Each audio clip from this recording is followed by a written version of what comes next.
The glamorized career path is actually a complete nightmare. Working at a highly rated restaurant in my city, we get kids asking to stage all the time. They'll ask me how to get into the field and I try to be brutally honest. Don't get into the industry unless you know exactly what you're getting into. The fact you have to work for free before being offered a job, rather than going off experience/interview/references like most other jobs, should be a red flag. The pay increase is one of the slowest of all industries. A lot of places don't allow overtime, but you have to be prepared for service, so the expectation is you'll willingly work off the clock 20+ hours each week.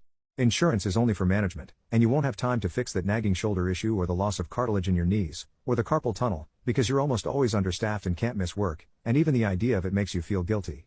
You'll see people fall to substance abuse and depression, and may likely succumb to it yourself when the cute bartender is the only girl whose schedule makes it possible to have a normal relationship. Otherwise, you may get to see your SO once a week on your day off, if you're that lucky, or you're fortunate to already live with them and sleep next to them when you get home late and they've already gone to bed. If you get into the field young enough, you may bust your butt and make it far quickly, but then you're stuck with no marketable skills outside of cooking, and you want to go to school to get into a job with regular work/life balance and adequate pay, but then again, you're working 40+ to pay bills. How can you afford to make time for school without moving back in with your parents? Eating out is a luxury, and your job is not recession-proof. After a 10+ hours day, you'll get home and work on new menu ideas. You'll lay in bed thinking about your prep list. How you have a BO in 2 days and you forgot to order enough proteins and have to get up early to get them yourself, or forgot to add something important to the AM prep list. You'll spend too much money on knives.